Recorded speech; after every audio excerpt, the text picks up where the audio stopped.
Kelly Taylor Ryan, and this is Mainly Unspoken. Today our show is about the education, the public educational system, and our guest is Charlotte Iserbyt. She's a former U.S. Senior former advisor for the Department of Education, and she wrote a book called The Deliberate Dumbing Down of America. Welcome, Charlotte. Thank you very much. So did I get that right? You were a former senior advisor. Senior policy advisor, and it's the U.S. Department of Education. The U.S. Department under of Education. President Reagan. Okay, glad to get that straightened Right. out.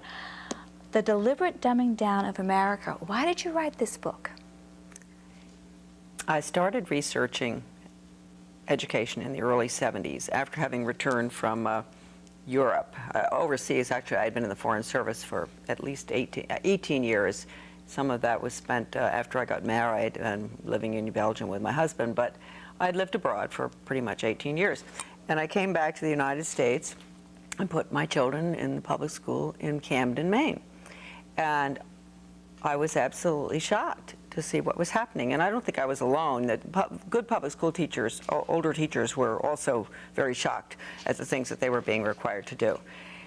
And I kept asking questions such as, one very interesting little exercise that was in the New Social Studies textbook, which was called World of Mankind, published by Follett, was for the teacher to take the little tots in first grade through town, whatever town it is in the United States, wherever, and ask them to identify the houses in town, the big houses and the little houses.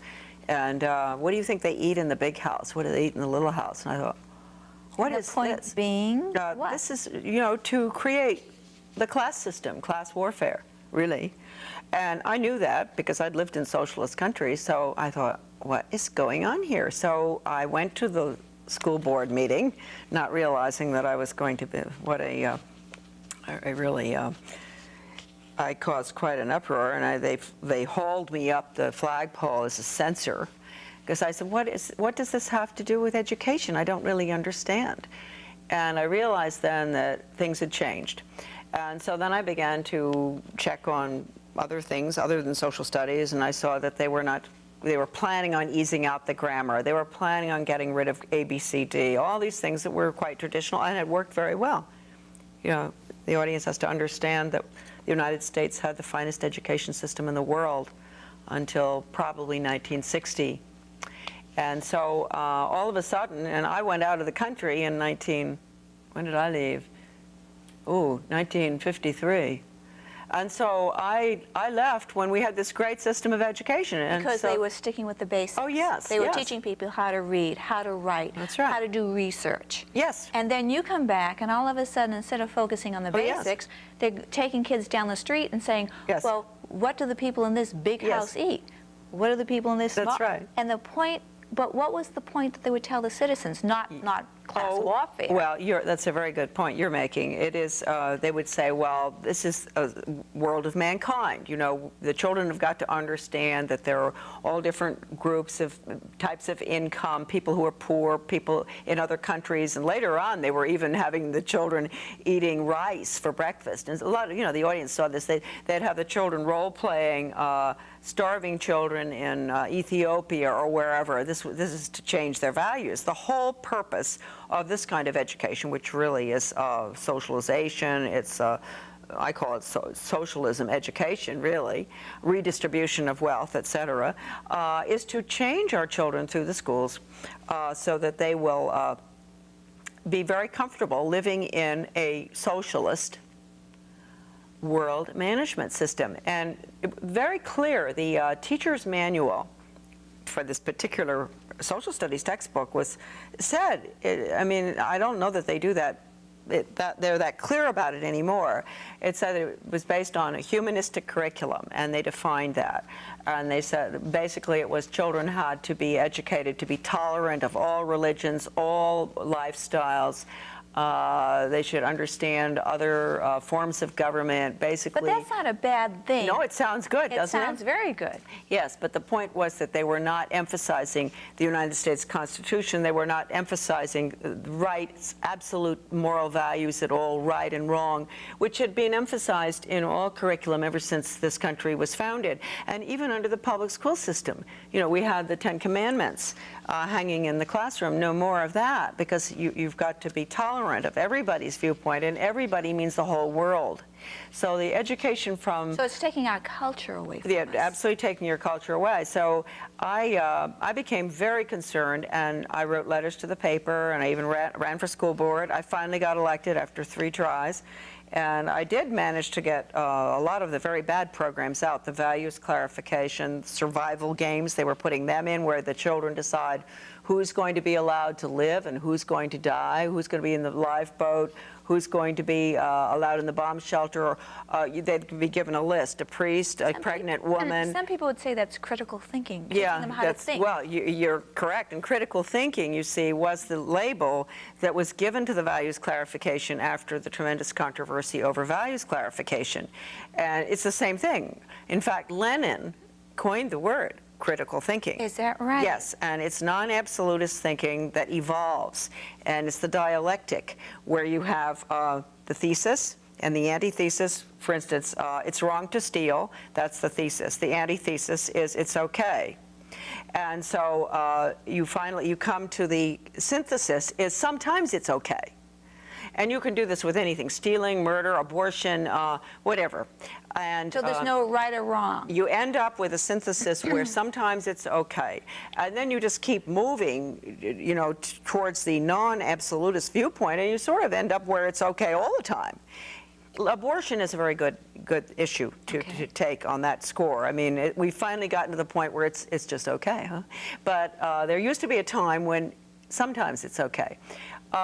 So anyway, the textbook was very clear that the goal of this particular social studies program was to, at a very early age, start to change the children's attitudes and values. Really brainwashing. This is what it is. And I recognize that because I had lived in socialist countries, traveled in communist countries. And so this retired teacher came to me. Really nice woman. She was so important in my life, and in everybody's life for that matter. I mean, the book probably never would have happened if it hadn't been for this retired teacher. And she said, "Charlotte, you're absolutely right. I want you to go for some in-service training down east in Searsport, Maine." And she said, "I'm going to pay." And I said, "Well, oh, all right." She gave me a $100 bill. That's a lot back in 1973. Mm-hmm. And I went. And all these people seem very normal, nice teachers, you know, look like your best friend, your neighbor. And the guy who was running it, the facilitator, had this great big textbook that we all got that free. It came part of the package. And it was called Innovations in Education, a Change Agent's Guide. A change Agent's Guide. Okay. And who was putting this on again? This was it was a group in Maine. I can't remember the name of the education group it was, but they sponsored it. I don't know that it was even the Department of Education. But the textbook was published and paid for by the United States Department of Education. Mm-hmm. And it was put together by a professor, Ronald Havelock, at the University of Michigan in Ann Arbor. And basically what we were taught was that we were being taught to be change agents, how to go into a community as a teacher, or even some parents are selected, you know, who are all gung-ho for this new stuff. Well, it's not new anymore. They were putting it in the early 70s. Much of it was funded under Lyndon Johnson's Elementary and Secondary Education Act, which was passed in 1965, where they changed education from academics basically to behavior modification, which is necessary for the planned economy for school to work. So that's just an aside, and we'll go into that later. That's how you change people. Absolutely. Right. And control them. And control them. And so he taught us how to identify, say they want to put in a sex education program or a death education program or whatever, and they know that the community isn't ready for that. And so we were taught how to identify the resistors, the potential resistors. The people that would disagree. Oh yeah, like me. I mean, it was extraordinary to be trained to identify myself because I was a big resistor. But you didn't let them know that. Oh, no, they didn't know. They thought I was one of them. And so I just was, you know, my hair, my scalp tingled. I thought, what is going on? You know, this is what they do in this Nazi Germany. They do this in communist countries or fascist countries. They identify the resistors. And they keep records on them, and they isolate them, and sometimes they end up putting them you know where. And Alexander Solzhenitsyn was a resistor. He spent 8 years in the Gulag. And I thought, whoa. And the resistors were these great people, and I only know Maine for that matter, and they were terrific at the time. And they were taking a stand against these programs. And many of them were saying, even if they didn't know what they were, saying, look, wait a minute, we don't have enough time in the school day for reading, writing, arithmetic, history, etc. What are you doing bringing in all of these programs? Sex ed, drug ed, suicide ed, critical thinking ed, values clarification, all these things that, which interestingly enough, I just while we're talking about this, I have to show you this monstrous book. All of these programs that had nothing to do with education. And I want your audience, is it upside down? Oh, pace setter, okay, yes. Pace setters in innovation. Now this is a, what do you think, about 3-inch thick? Yes. Yeah, This was published in 1968, and it's a result of the passage of the Elementary and Secondary Education Act, which I mentioned, brainwashing, behavior modification.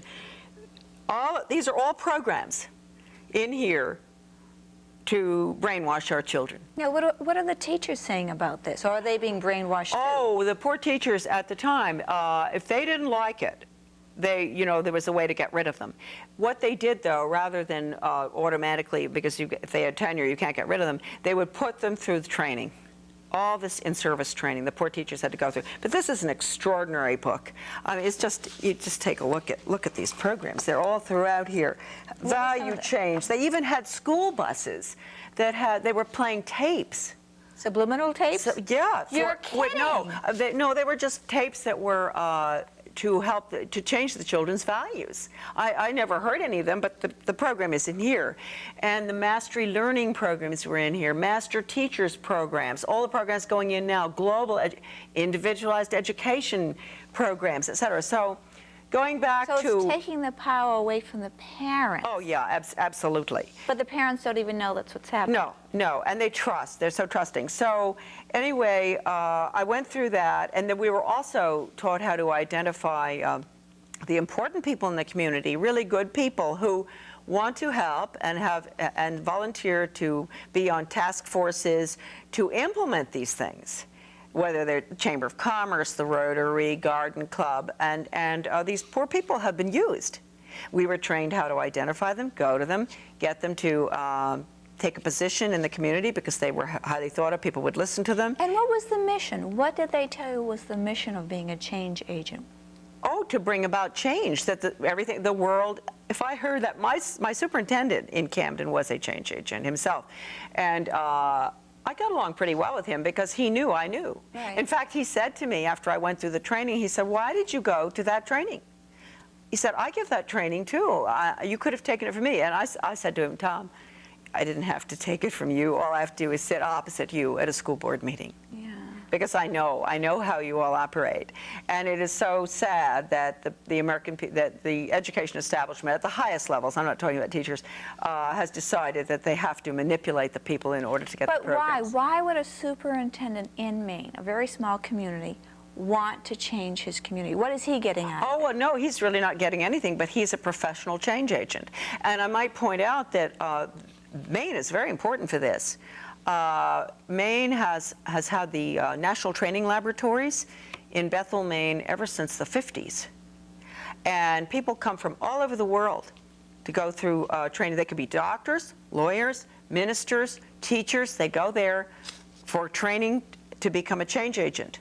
Here in Maine? Yes, and this is in Bethel, Maine, and we ski in Bethel, Maine, and you know, we ski in Sunday River, and I've been over there in the summer, but they're usually closed whenever I go. But it's an old estate that was converted, and the people involved in this were deeply involved in intelligence in the beginning with the OSS, the Office of Strategic Services, prior to the Central Intelligence Agency, and they understand brainwashing. And So who's in charge of all this? You're telling me, if I'm hearing this correctly. Yes, the National Education Association, the United States Department of Education.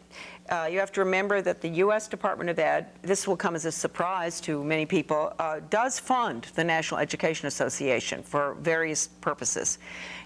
Not all the time, but it is funded by the National Education, by the department.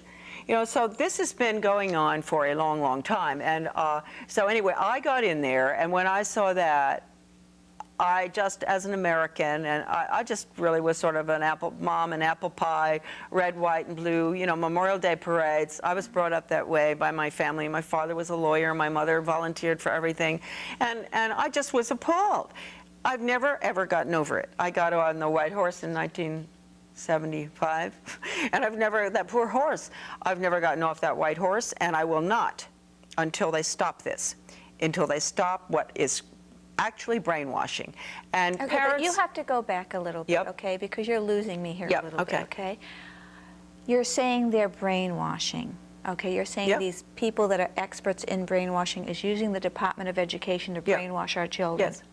What are they after? Why are they doing it? well, if you want to move a country from a free individualistic economy, Which we have. yes, or had, Or had, okay. to a planned economy, you have to do it through the schools. You have to dumb down and brainwash, change the attitudes and values. You have to completely, social engineering has to go on constantly, and many teachers know what I'm talking about. And people are going to say, well, when did this start? And who on earth ever did this? Why would a plan like that be allowed to be carried out? That's right. Well, then you have to go back to 1934, which I will do, and we have to go to the three-pronged fork, okay?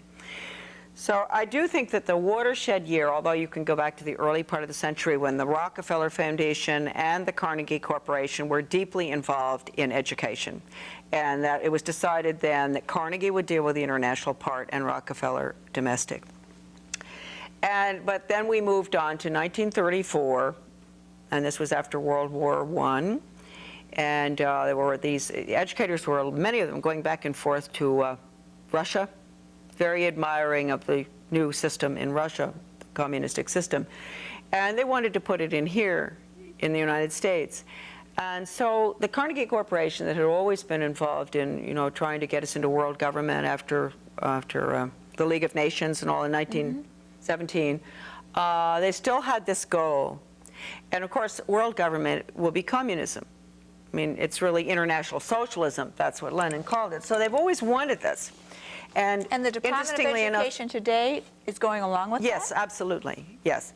And so in 1934, the Carnegie Corporation produced, it took 4 years, they commissioned the American Historical Association to put together a study of the social studies. And they came up with lots of volumes, but I have one little volume, Conclusions and Recommendations for the Social Studies. And basically that little one is an original book. I wish I'd brought it with me. Too bad, but I don't even dare let it out of the house. It's so important.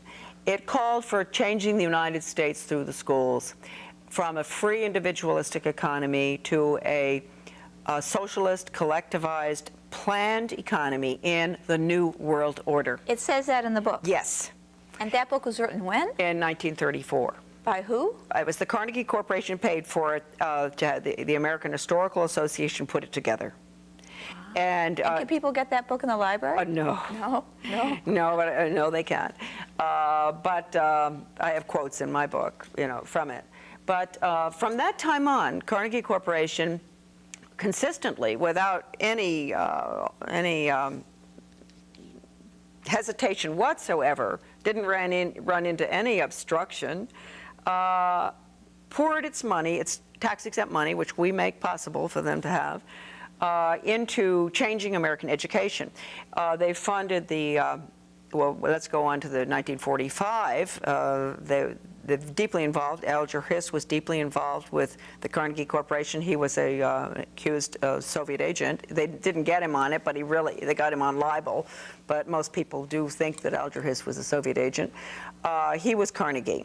And they were very instrumental in getting the Elementary and Secondary Education Act passed, which, as I said before, changed education from knowledge, content-based, academic, to performance-based behavior. And from that time on, because that was necessary for what we're looking at now with school to work agenda is the planned economy is performance-based. So they're training workers. They're training not little thinkers, worker not bees. leaders. Exactly. So Carnegie, after that study, then we went to the world. We went into the United Nations, which of course was essential, and then at that time, you had a general, Brock Chisholm, a Canadian general psychiatrist, who was a very close friend of Alger Hiss's. And he gave a speech in 1945 to the World Health Organization, which basically recommended getting rid of the conscience. Wow. Yes. And he said we would do it through the schools. We would retrain the teachers to be little psychiatrists. And what happened was that the average American educator at that time was not about, in 1945, to even listen to something like that. Right. And so nothing happened until the watershed year, again, another watershed year, 1965, when the Elementary and Secondary Education Act passed, and we moved then from academics to behavior change. And the behavior science teacher education program was funded. But how did Congress allow that to happen? Well, you'll see in the book, John Ashbrook, who died, unfortunately, Congressman Ashbrook, who I dedicated the book to, he spelled it all out. He told the whole Congress exactly what it was. He said it is an international system they're looking at. They're going to change the behavior of the children. They're going to change the teachers' training. They're going to do everything. He told them everything. And they didn't believe him? No, they just let, well, you know what goes on. Yes, I It's do. still going on, right? So anyway, they passed that in 1965. The teachers were retrained. All of these horrible programs, right? By 1968, the money had gone into all of these programs to get rid of the conscience, basically. Drug ed, all these programs, parents, really, when you see education hanging on the end of drug education, sex education, critical thinking education, red flag. You don't have reading education, writing education, math education, or we didn't used to. When you see education hanging on the end of something, except for driver's ed, which I think is probably pretty neutral, that means watch it. Because those programs, I've never seen one of those programs that was based on absolutes, right and wrong. But the parents of the children today have gone through that program. So Yes. they've already been brainwashed. So they're not going to believe Well, you. yes, they do believe me. Many of them call, and when I do radio interviews, they'll call in and say, I went through all of that. I know exactly what you're talking about. And of course, the teachers know. And many teachers do not like that, did not ever want to do it. Behind closed doors, they did their own thing. Now they're not going to be able to get away with it because they're going to be required, due to the standards that are being set and the accountability, the whole what's going on in Washington now with the reauthorization of the Elementary and Secondary Education Act is nothing but brainwashing. And people, you hear standards and accountability and flexibility, all of this. Basically, the goal has nothing to do with academics. It has to do with training little, as you said, little workers, little worker bees, to have the right attitudes and values towards internationalism, giving up our sovereignty, the needs of the group versus the individual. You know, they have all the group grades now, and But did they actually cooperative ever stop learning. talking about being a change agent, how to stop teaching people about basic civics, what the Constitution says, limitation of government? I mean, did they get into No, that? I don't recall that, but I do know that I've seen I attend a lot of in-service things too, you know, So I have seen and heard, you know, how are we going to get away from, and that's in the book. Actually, there's a very interesting article in the New York Times in the early 70s about getting rid of the teaching of American history.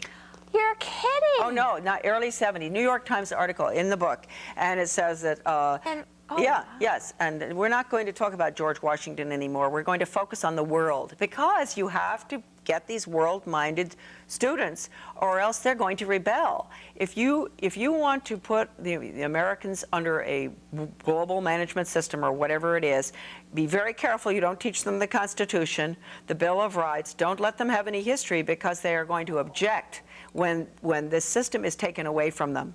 But they won't now. You could take the Constitution away from the American people right now, and they wouldn't care, because they don't even know what it is. They don't know what it is. Well, they don't know what it is. It protects them. It protects their rights. The reading problem. If you're so dumbed down, if you can't read, I've always said you can't defend yourself. That's right. You can't do anything. I mean, you are really at a tremendous loss. You are totally handicapped, worse than losing both legs if you can't read. They can take you right through the schools, 12 years without reading, just total brainwashing through visual, a lot of visual aids now with technology. So they're trying to make people weaker readers? Oh, of course. Yes, that's why they had the whole language for so long. Which is I always thought was very dumb. Yeah, it is pretty dumb.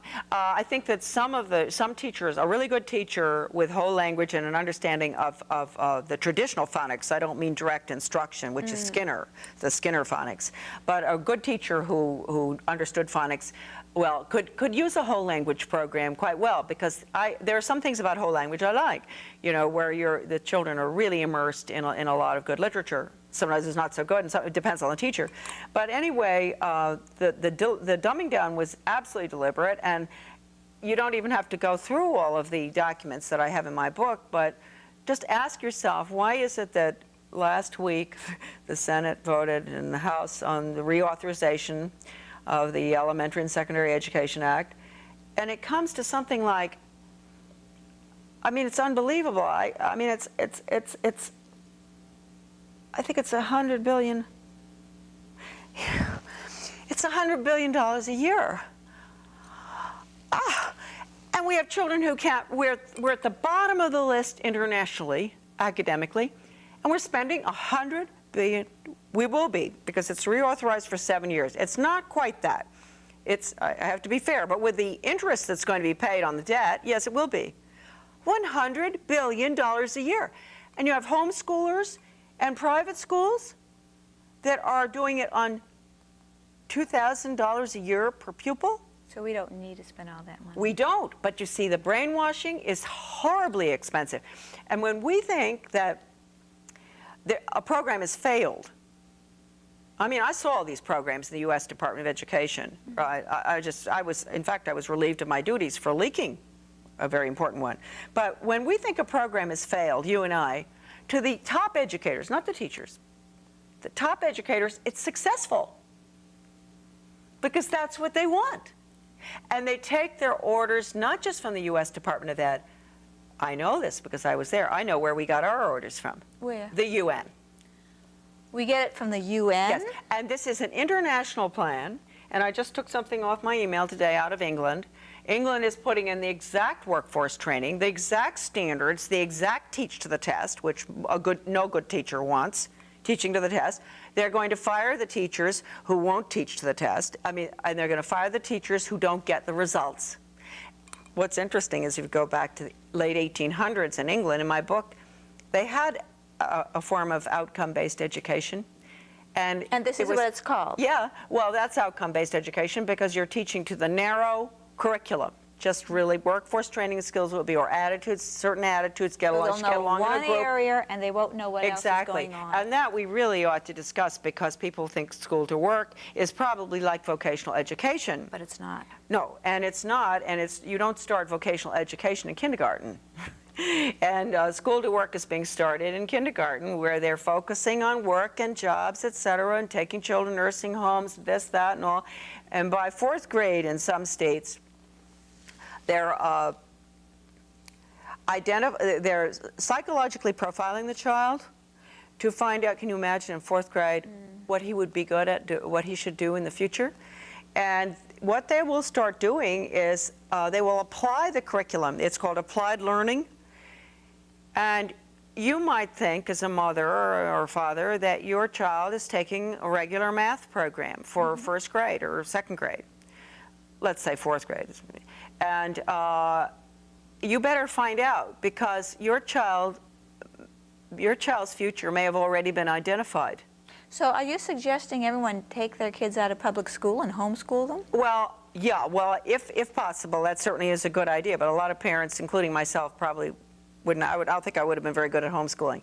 But what I'm suggesting is that parents take their children out of the public school system, but there's a caveat there.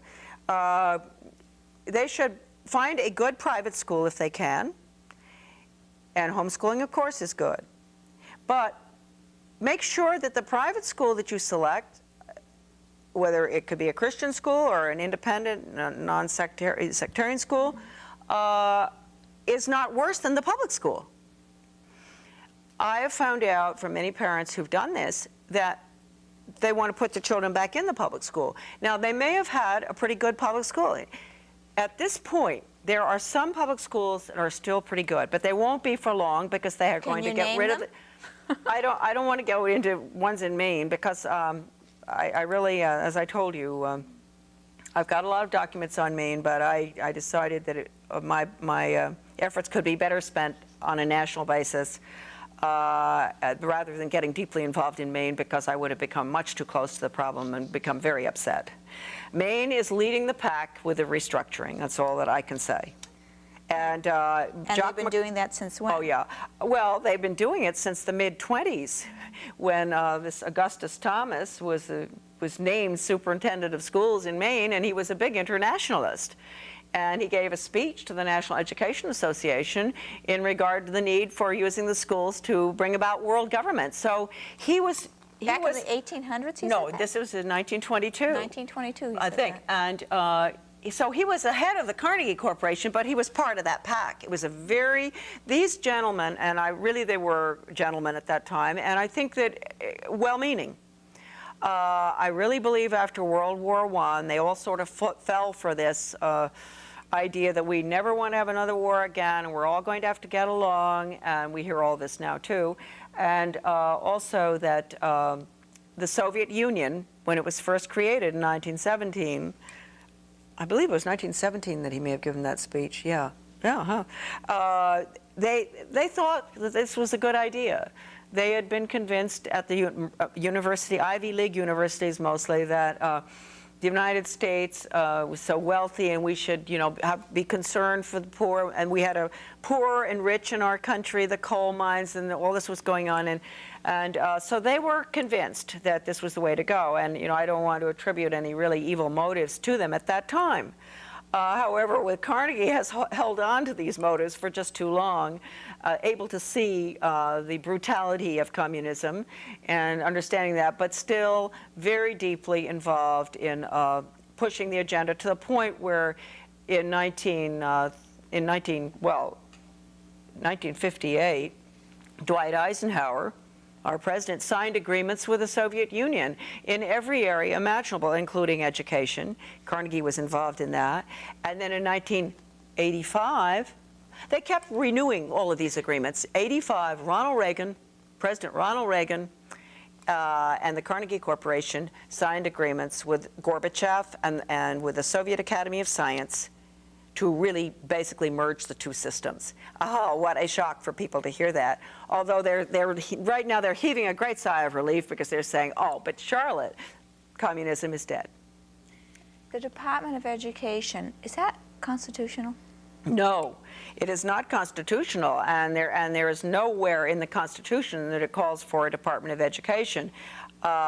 Anything not mentioned, as you know, in the Constitution as the role of the federal government is left to the states. So when did the Department of Education come into being? In 1978. 1978? Yes, under Carter, under President Carter. He promised the NEA that if he could get their votes. And the interesting thing there was that the majority of teachers at the time did not want a U.S. Department of Education. And why is that? Oh, well, because they're smart. They know that this is going to control what they teach and how they teach. They don't want that. And but anyway, it was created. And then Ronald Reagan, who I just mentioned, signed the agreements with the Soviet Union. Those agreements are a whopper, I can tell you that. Curriculum exchanges, developing curriculum on critical thinking with the Soviet Union. All of this led to implementing the Soviet Polytech system, which is the school to work. And people could say that's not possible. It is. There was a $4 million grant to a professor that's in my book to research the Soviet Polytech system. And so what we're putting in is the failed Soviet Polytech system.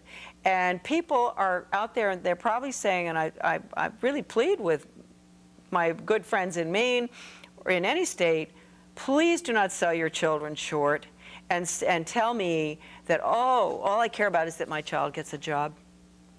Oh, wow. Please don't tell me that anymore, because you should care about your child having access, exposure to a liberal arts curriculum, which means history and math and science and art and music. And choosing the life he wants. And yes, very good, what you just said, choosing the life he wants.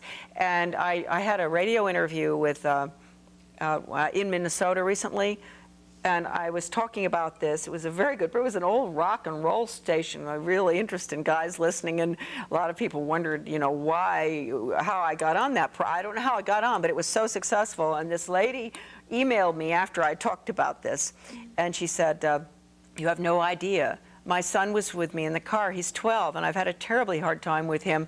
We homeschool him, and he wants to go back to public school, and he's been miserable and all, but he heard you talking about the school to work.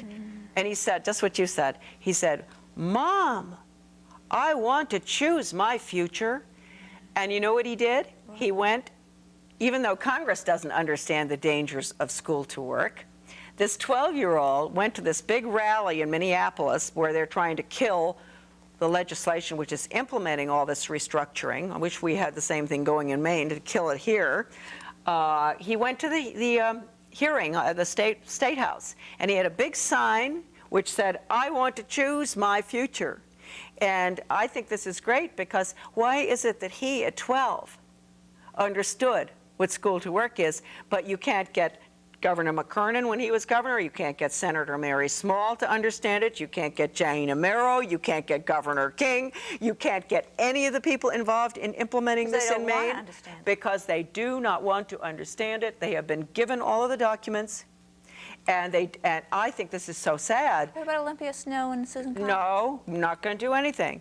And all I can say is that when they voted Goals 2000 in, and the school to work legislation in the 90s and the 80s. First of all, it was really Ronald Reagan started it. Then you had Lamar Alexander. These are all Republicans.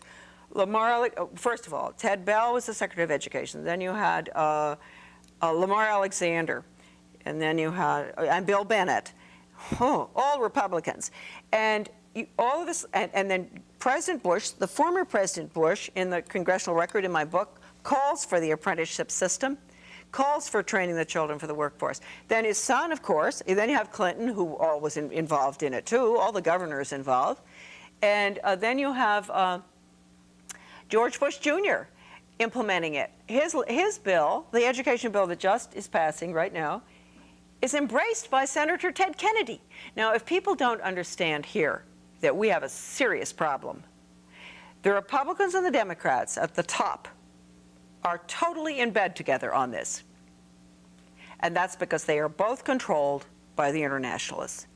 And the international agenda is this. And Strobe Talbot, who was the Undersecretary of State for Bill Clinton, in 1992, he gave a very important, he had an interview with Time magazine, I think, and he said, this is verbatim, Strobe Talbot, Rhodes Scholar, went to Oxford with Bill Clinton, very close to Clinton, ended up working for Madeleine Albright.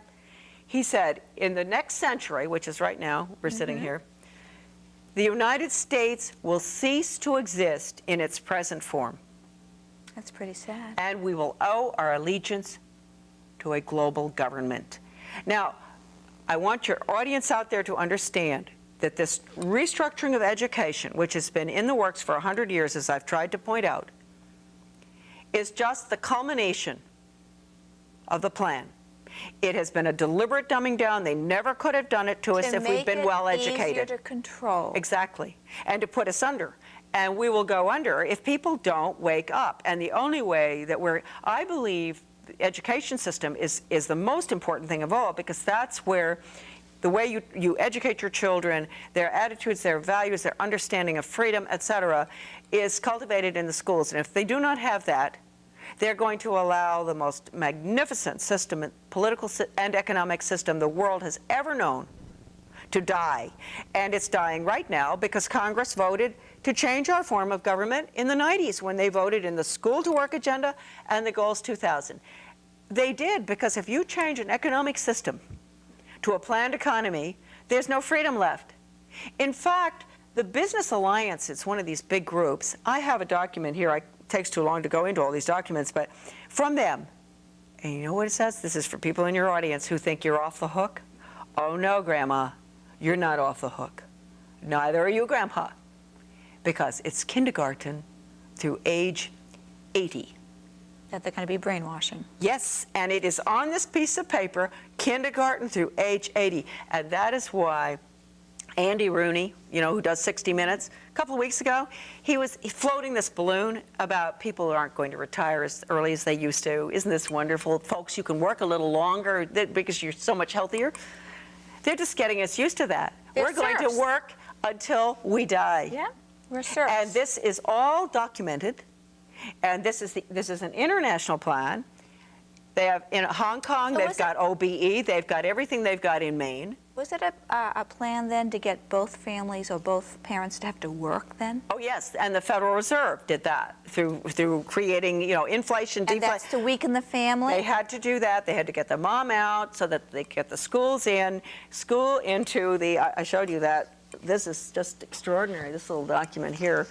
This is Maine, and it's so exciting, this one, that I sent it.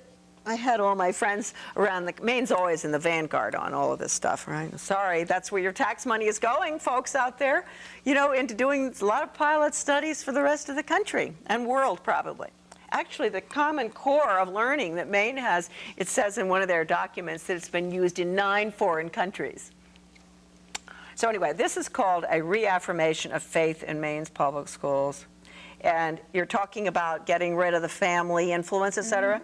You have this this building. It looks like a Greek temple. It has 1, 2, 3, 4, 5 columns, and I'll show it to you all later. But I have to read this. One column is educational system, families, religious institutions. Isn't this interesting for the public schools to be concerned about religious institutions? There was supposed to be a separation there. Community, business, and industry. There it is. And this is loaded. This document is loaded. And so... so the business world wants to control us yes. by turning us into serfs. Oh, yes. And they want to get your children the minute they're born. And Lamar Alexander, Republican Secretary of Education and Governor, he's the one who said we want to go into the schools the minute the baby is born and follow the child. To train them right. That's right. And to make sure they're healthy, that's the school-based clinics. That's where you have they're bringing in the medical services into the schools. They want healthy workers. That's right. From the beginning, they don't want anything to go wrong, so that worker is going to be the perfect worker. They used to call it the new Soviet man in the Soviet Union. And that's exactly what's happening. And your child your child is nothing but a human resource to be used for the good of the state. People are going to say, that's not right. People are going to say, yeah. you know, I struggled. I want my child to have a better life. Yep. They're going to get a good job. They're going to be able That's to right. provide for themselves. And I don't think people are going to see how you're seeing it.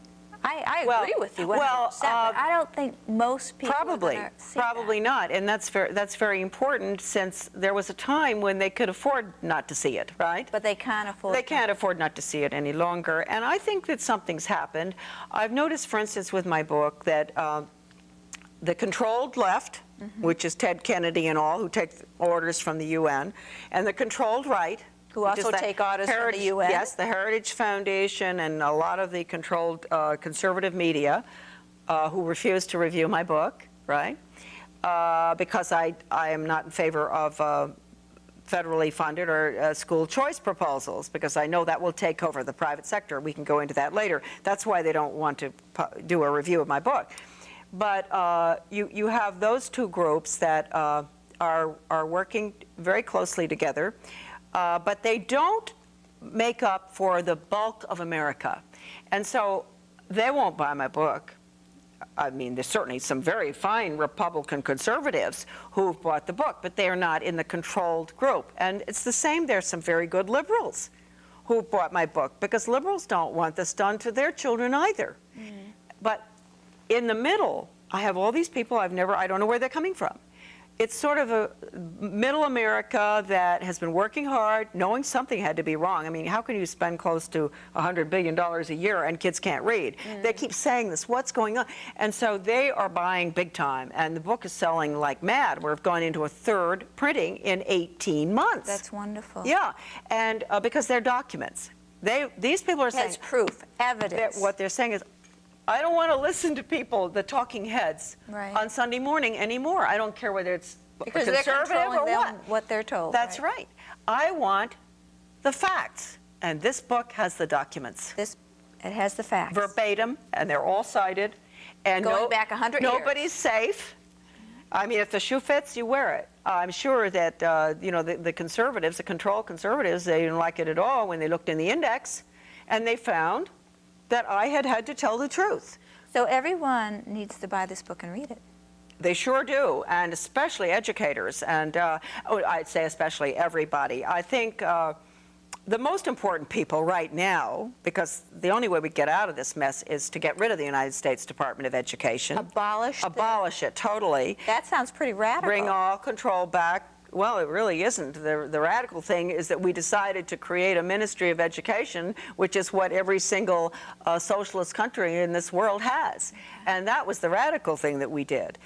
So what we do is bring education back to the local level, bring all our money back to the local level, let our teachers determine what curriculum they feel is best for our children. And let the family teach the values. And let the family teach the values, and bring our education system back to the status it had prior to the 1960s. Truly, folks, it was the finest in the world. That doesn't mean that we had in Europe you have the elite, which is going to be, again, you see, this is going to be the elite.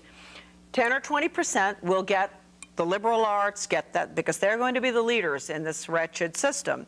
But below that, they always had the people that didn't get the education. Whereas in our country, we had an education system where everybody supposedly, there were always gaps, that's true, but everybody was supposed to have at least exposure to ancient history. Interesting point. I'm just make this point because I love to mention it. Rockland, Maine, in the early 70s. We're talking about liberal arts, math, science, all these things.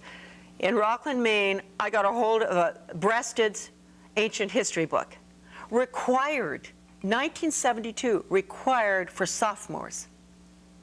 That's one of the finest history books that's ever been written. He is probably the most credentialed scholar in ancient history in the world.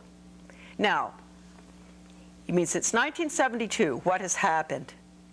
The whole thing has collapsed. They don't want our children to be exposed to any of this. They don't want them to know history, because if you don't know history, you'll repeat those mistakes, won't you? That's right, absolutely. Exactly. And they want to change their attitudes and values from those that the moms and dads have tried to instill in them, so that there's no right, no wrong. Sometimes it's okay to stay. Well, they're going to say, Charlotte, they're teaching history. What do you mean by that? Oh, no. They're teaching global studies. They're not teaching the Maine Constitution. Certainly, I think they got rid of teaching those things quite a long time ago. And the old-time teachers, thank heavens my boys in the early 70s, before our change agent really accomplished a great deal of bad, evil stuff, I think. But those teachers were there for my children. And it was interesting. They hadn't been through, the University of Maine Teachers College and all. They were normal school or something. They didn't have all these degrees, but they knew how to teach reading and writing. The children had to have the multiplication tables. They had to draw a map of the United States. They had to name all the capitals. They had to know how much rainfall in Florida. All this they had to do. So this was the early 70s. I was very lucky. My boys were lucky. When they got into middle school and high school, things started then. We started getting into the individual education plans, which sounds so good, but you have an IEP. They have them in China, too. That's how they keep the record on the individual citizen. So they have the individual education plan for education. They started that way. Now the everything's individual going in. education plan is just for the special ed It students. used to be, but not anymore. Oh, really? And Kennebunkport was the first school to experiment with this, and I got a hold of it after I got out of the department because it got an award from the U.S. Department of Ed.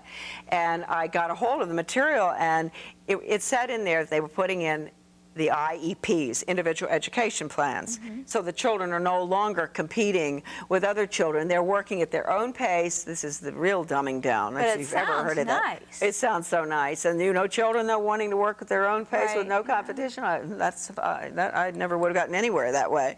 But at the time, the special education teachers were teaching or training the regular academic teachers in Kennebunkport on how to do these plans. And it said right in the book, the booklet, or the award on it, that no, it wasn't in that booklet, it was in another one I got a hold of, that the regular education teachers did not want to do this, and it was not their role to be guidance counselors and to follow the child's behavior and attitudes and all, and they did not want to be, they didn't want to have any part of IEPs. But they had no choice. No, and the IEP is essential if you think in terms of the computer.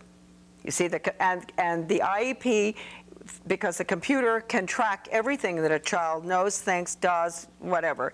And it also uses the Skinner method, which is the dog training method. It rewards immediately after you get the right answer. And that is the mastery learning or the direct instruction. So this is what went in, but my children, luckily, were not exposed to that.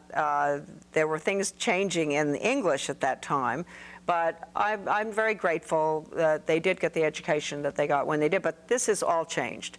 And there isn't a school, I want to make it very clear, because people will say, oh, but they're not doing that in my district. Well, maybe they're not, but they're going to have to be under the new legislation that is the last nail in the coffin is right now implementing federal legislation. You will have to. And actually, Maine was one of the first to go for the school to work agenda. I think this is early 90s. The career, what's the date on this? 95. Here's the Career Opportunities 2000. State of Maine application for a statewide school to work opportunity system implementation grant. That is an unbelievable document. I'm sure they wish they hadn't given it to me. But you see, that was 1992. Now there's some states that they hadn't gotten their money until the year 2000. So Maine has always been way ahead. Governor McKernan. That's because, so that guy, Augustus? Yeah, could well be, and he was a good friend probably of Andrew Carnegie's, who knows, because it was the same period of time. And then along came Maine's Common Core of Learning, which, you know, if you look through this thing, it has absolutely nothing to do with academics, but we have to understand that the semantic deception. I'd like to talk about the three prongs? Yeah, a good way to remember this, the three-prong fork, because I don't want your audience, or anybody for that matter, to feel like they were asleep at the switch. But I really don't think I think even if you'd been awake at the switch, you would not have been able to notice how this was done. And I think it's a very diabolical, manipulative way. They used the three-prong fork. And the first prong is everybody knows about the frog in the cold water.